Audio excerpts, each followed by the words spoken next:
It's like for us, it's an organized crime. It's not a street gang. So that's why niggas get offended, you know what I'm saying, that niggas can blood it and crip it in the videos and do certain shit like that. When we can't really throw up pitchforks and certain shit that we want to do, you know what I'm saying, because we was a part of an organized crime. So a lot of our brothers and a lot of our members is in the Fed joint. You see what I'm saying? Just for that conspiracy case that was built around us. You see what I'm saying? So now it's like we got to take a negative and turn it into a positive. So that's why we speak on it, you know what I'm saying, and let you know, because a lot of niggas not going to let you know that. They just going to let you think, oh, it's blood, so it's just Crips and that's it.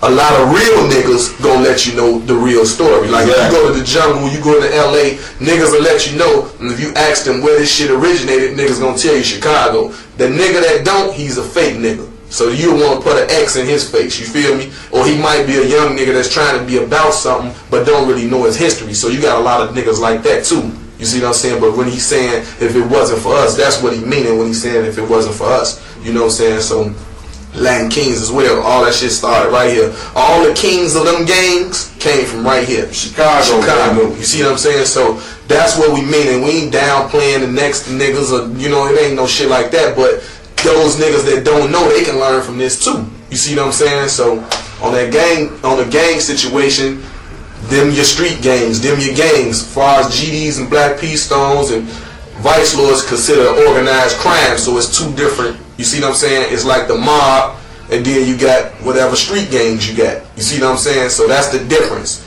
You know, on a short note, like, you know, that's your difference about this shit. So, JoJo, let me ask you something. Everybody that know you always give you your respect. Everywhere that I've been, they mention your name, give you respect and shit.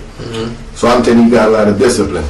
I got a lot of, like, that was a part of our literature, man. You know what I'm saying? Discipline was a must, and it was 3 Ds. You know what I'm saying? Determination, discipline, and dedication. You feel me? Like that's just what was instilled in us. Even though they considered it an organized crime, for me, myself, personally, it helped me be a man. Fuck what they talking about. It helped me, it told me about hygiene, like our laws, it's laws and policies that you have to abide by in the shit. Or it wasn't, you couldn't even be a part of nothing. You know what I'm saying? Now, the good thing about it, and another thing about it, I was born into the shit. My father was a king of, he was a member of the original gangs, which was the Black P Stones in Chicago.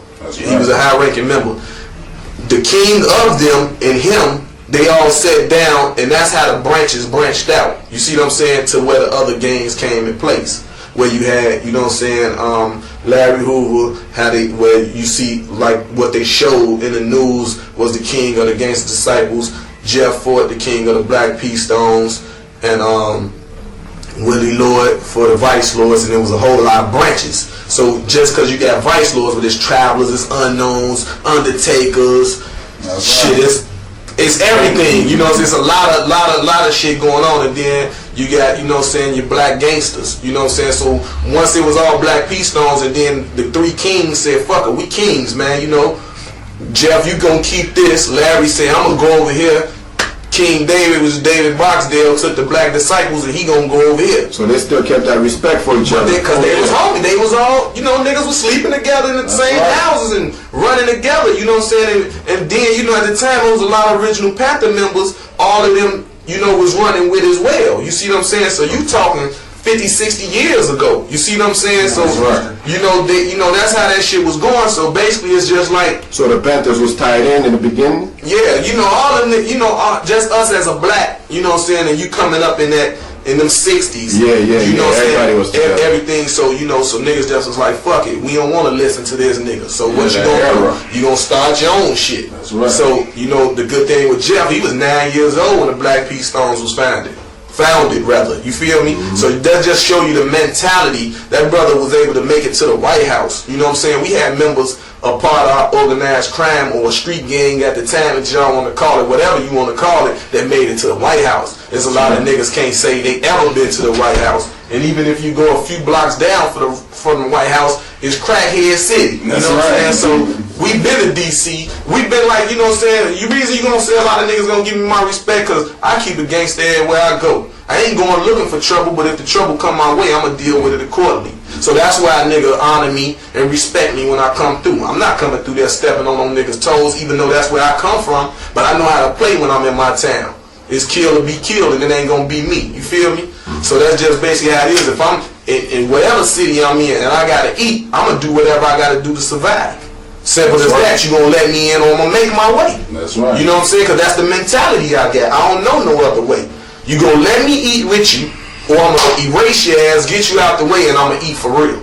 You see what I'm saying? I'm gonna come in and I'm gonna extend my hand and show my love to them brothers wherever I go. It don't be no drama until that nigga get cocky or get funny or have a lot of ego. Like, we don't ego trip. One thing you gotta really specify and put out there, global gangsters ain't no ego tripping, ain't no sexy niggas, ain't no pretty shit. Like, oh, we ain't on none of that shit. You know what I'm saying? Like, our whole situation is like, I know I can go find some sexy ass nigga with his shirt off and all this shit and try to put him out as an artist. But no, what gangster you know ain't got no war wounds? You see what I'm saying? I'm gonna go get the nigga that fight with the police, the nigga that got stabbed by some nigga over here, or a nigga teeth knocked out from a brawl, or, you know what I'm saying? Them the niggas I look for because they gonna give me real shit. You see real what I'm shit, saying? no studio shit. No studio shit. And as the global gangsters, that's what you see. So a lot of times, like I was just told from one of the cousins out in LA, V, you know what I'm saying, Mansfield, laid there and told me, you know what I'm saying, our shit is too believable.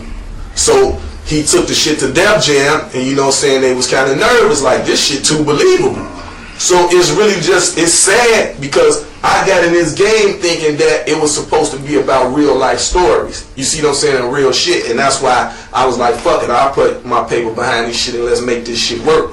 But you know what I'm saying, at the time, Cino was a beast. Cino was my biggie to me. When I first got, because Cino was in my project, the project Ida B. Wells, Barnett, you know what I'm saying, and do y'all history, you know what I'm saying, Ida B. Wells projects on the low end, because you got to realize, like the city, like I say, it run north, south, east, and west, but our streets run from 1 to the 200s. You see what I'm saying? So you got your midsection, which is going to be considered the inner city. You see what I'm saying? And like on one street, we had 55 blocks of projects. So where I take y'all through there and let y'all see that they tore down all that. So right now they just got all them people. It was 16 floors in each one of them buildings. You know, so think 1,600 apartments times 4 or 5 motherfuckers per each apartment. All that shit tore down. So niggas just scattered out everywhere throughout the city. So the suburbs is ridiculous right now. You know what I'm saying? Because they never got a chance to feel that type of vibe when you got a new 200,000 motherfuckers in less than a week just moved into your community. Exactly. With the mind frame that they had coming from where they came from. So it's fucked up that we can't really show y'all a real documentary towards our projects and certain shit because they tearing our shit down. So, you know, of course, we gonna feel some certain kind of way when we watch a DVD and niggas in they projects and they mean mugging and they, you know what I'm saying, they got 7,000 niggas behind them. What it do, nigga? You know what I'm saying? We can do that, but it's gonna take a lot. Now the shit gonna be a phone call. You gotta call up a few niggas. Nigga, meet me, you know what I'm saying? And then once niggas start traveling and going all kind of ways, they moving out of town. Not everything in one spot. Everything ain't there no more. So it's survival. And the thing that I gotta respect for niggas in neighborhoods, like nigga, like the side of me as far as a neighborhood, ain't no running. In the projects, to be honest, when I was like growing up in the neighborhood, I didn't have respect for project niggas. Because when the war was on, nigga, y'all niggas could run up in the motherfucking buildings and shoot from the building. Nigga, if we on the corner, you feel me? If we on the corner, ain't no running. We right there with our hands on them bangers. You know what I'm saying? Some real Billy the Kid type shit was going on. So that's how your man got his name, JoJo Capone. Honestly, you know what I'm saying? We keep it all the way 100. That's how I got my name, because it never was no running. Ain't no motherfucking skeletons in the closet. Ain't no nigga finna tell you he was smacking me. Like, ain't none of that shit going on. So really, everything real. Hands down, I'm the realest CEO in the game, man. Bullshit ain't nothing. I'm the realest CEO standing. That's what I know, and that's what I truly believe. You feel me? So I ain't gonna take nothing away from the next niggas, but you gotta be all the way 100 with this shit. Ain't no skeletons in the closet. Ain't no telling on your brother when you was 2 years old, nigga, you was a ratty too. You feel me? Like, if my brother set the closet on fire, shit, I don't know who done it. You feel me? And that's how I was, and that's why they called me the Demon Child. That was my nickname, so now y'all know. I got that name honest too, Demon Child. My mother and father deceased, both of them, you know what I'm saying? So I'm just left with my niggas. And that's all I got is my niggas. My brother got killed down on 39th Ida B. Wells. Rest in peace. One of my artists, Rello, who we spoke about earlier, we did 2 videos.